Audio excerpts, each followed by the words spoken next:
जिथे जिथे भी दुनिया च मेरे पंजाबी भरा वसदे ने उन्होंने मेरी इको अपील है, जिम मारो,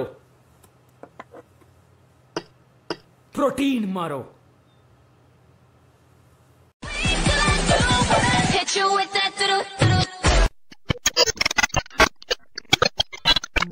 ਸਤਿ ਸ਼੍ਰੀ ਅਕਾਲ ਦੋਸਤੋ, ਮੈਂ ਸੁਖਦੇਵ ਸਿੰਘ।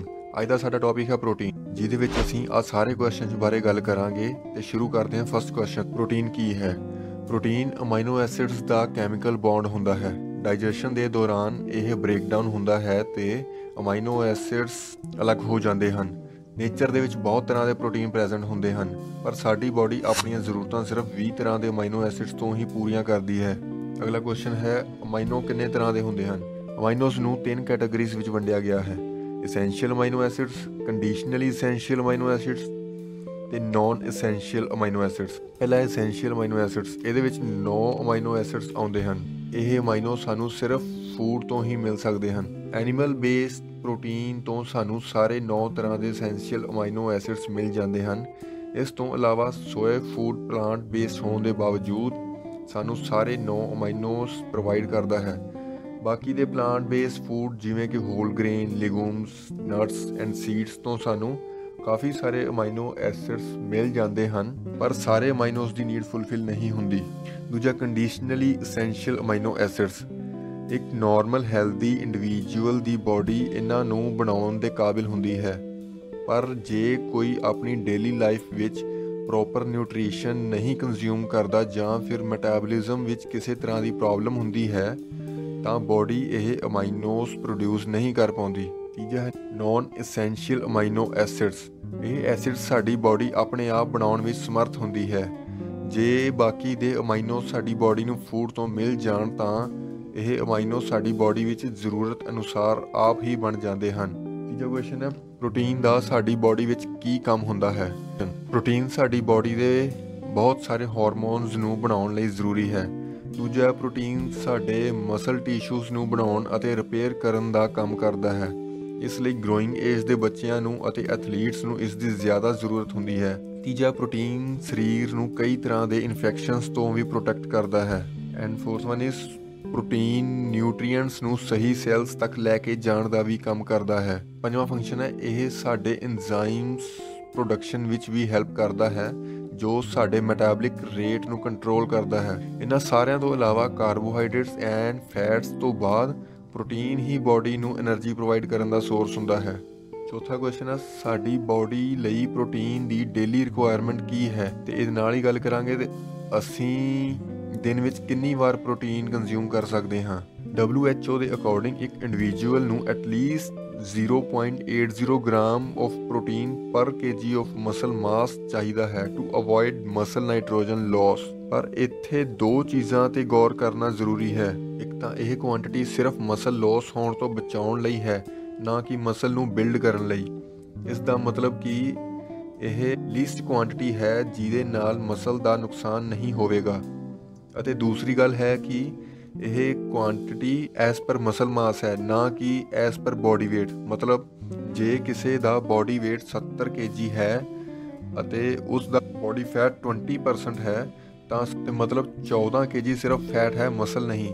ਉਸ ਵਿਅਕਤੀ ਦਾ ਲੀਨ ਮਸਲ ਹੈ 56 kg ਤੇ ਉਸ ਦੀ ਬੋਡੀ ਨੂੰ ਘੱਟ ਤੋਂ ਘੱਟ 45 ਗ੍ਰਾਮ ਪ੍ਰੋਟੀਨ ਪਰ ਡੇ ਦੀ ਜ਼ਰੂਰਤ ਹੈ ਆਪਣੇ ਮਸਲ ਨੂੰ ਕੈਟਾਬੋਲਿਕ ਸਟੇਟ 'ਚ ਜਾਣ ਤੋਂ ਰੋਕਣ ਲਈ।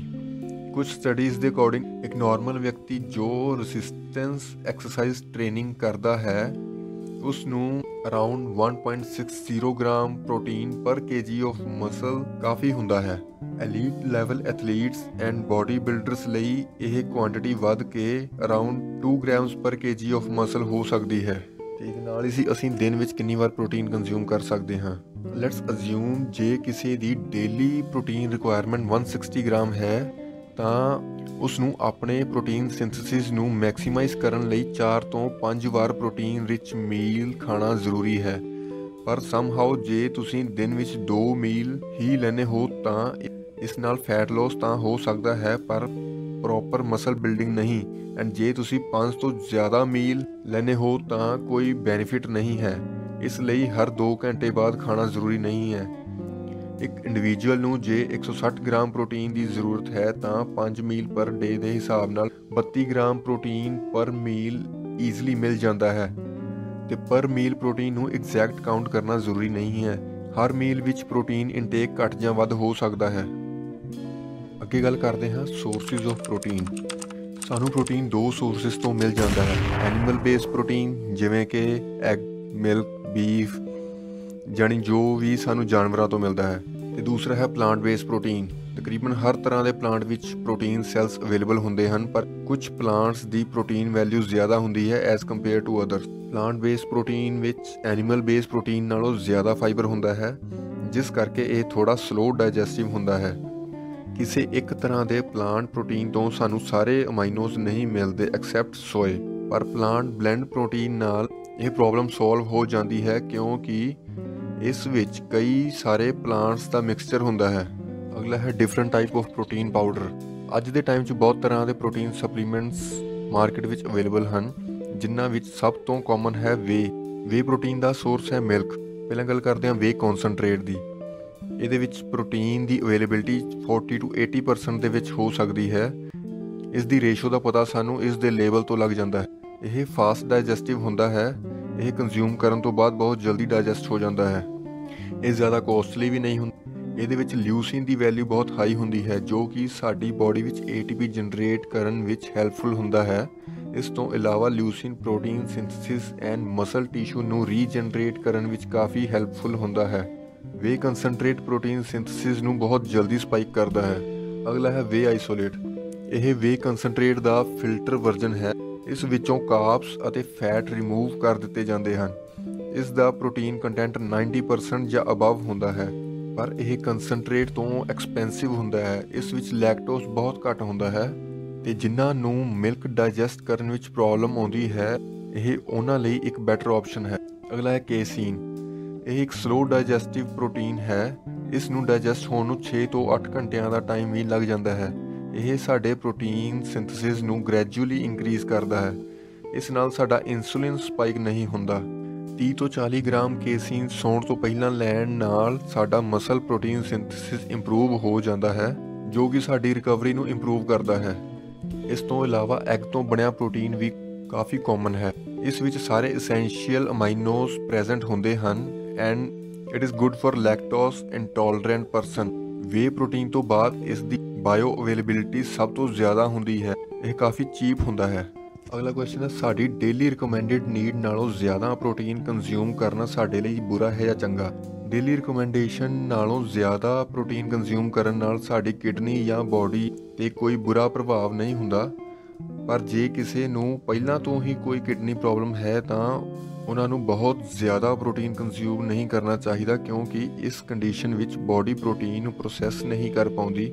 ਇਹਦੇ ਨਾਲ ਹੀ ਨੌਨ ਵੈਜ ਪਰਸਨ ਨੂੰ ਮੀਟ ਪ੍ਰੋਡਕਟ ਨੂੰ ਓਵਰਕੁੱਕ ਨਹੀਂ ਕਰਨਾ ਚਾਹੀਦਾ, ਮਤਲਬ ਡੀਪ ਫਰਾਈ ਜਾਂ ਜ਼ਿਆਦਾ ਆਇਲ ਯੂਜ਼ ਨਹੀਂ ਕਰਨਾ ਚਾਹੀਦਾ, ਕਿਉਂਕਿ ਇਹਦੇ ਨਾਲ ਬੈਡ ਕੋਲੇਸਟ੍ਰੋਲ ਦੀ ਪ੍ਰੋਬਲਮ ਹੋ ਸਕਦੀ ਹੈ। ਇਸ ਤੋਂ ਇਲਾਵਾ ਜੇ ਤੁਸੀਂ ਮਾਡਰਨ ਇੰਟੈਂਸਿਟੀ ਵਰਕਆਊਟ ਕਰ ਰਹੇ ਹੋ ਐਂਡ ਆਪਣੀ ਡੇਲੀ ਲਾਈਫ ਵਿੱਚ ਜਿੰਨਾ ਪ੍ਰੋਟੀਨ ਦੀ ਜ਼ਰੂਰਤ ਹੈ ਉਨੀ ਸਿਰਫ ਫੂਡ ਤੋਂ ਹੀ ਕੰਜ਼ਿਊਮ ਕਰ ਰਹੇ ਹੋ, ਉਸ ਦੇ ਬਾਵਜੂਦ ਪ੍ਰੋਟੀਨ ਸਪਲੀਮੈਂਟ ਲੈ ਰਹੇ ਹੋ, ਤਾਂ ਉਸ ਦਾ ਕੋਈ ਫਾਇਦਾ ਨਹੀਂ ਹੈ। ਨੀਡ ਤੋਂ ਜ਼ਿਆਦਾ ਪ੍ਰੋਟੀਨ ਕੰਜ਼ਿਊਮ ਕਰਨ ਨਾਲ ਤੁਹਾਡੇ ਫੈਟ ਫ੍ਰੀ ਮਸਲਸ ਜਾਂ ਸਟਰੈਂਥ ਤੇ ਕੋਈ ਐਡੀਸ਼ਨਲ ਬੈਨੀਫਿਟ ਨਹੀਂ ਹੁੰਦਾ। ਅਗਲਾ ਸਵਾਲ ਹੈ ਬੋਡੀ ਬਿਲਡਿੰਗ ਲਈ ਜਾਂ ਕਿਸੇ ਵੀ ਹੋਰ ਸਪੋਰਟਸ ਲਈ ਐਥਲੀਟਸ ਨੂੰ ਨਾਨ ਵੈਜ ਖਾਣਾ ਜ਼ਰੂਰੀ ਹੈ? ਆਨਸਰ ਇਸ ਬਿਲਕੁਲ ਨਹੀਂ। वेजिटेरियन डाइट तो भी body the daily protein need ਨੂੰ पूरा किया जा सकता है। नामधारी फैमिली से बिलोंग करता हूँ, तो कभी घर में किसी ने खाया ही नहीं, इसलिए मैंने भी कभी नहीं खाया।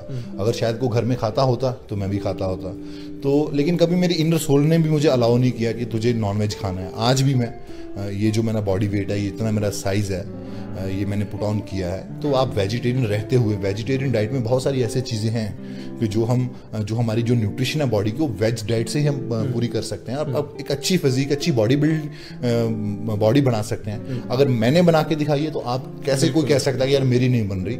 सो मैं इस चीज़ को नहीं मानता हूँ कि आप वेजिटेरियन रहते हुए वेजिटेरियन डाइट के साथ अच्छी बॉडी बना सकते हैं, और वेजिटेरियन डाइट का एक प्रॉपर बैलेंस बना के हम अच्छी डाइट खाएं तो हम अच्छी बॉडी वेजिटेरियन रहते हुए ही खा सकते हैं, बना सकते हैं।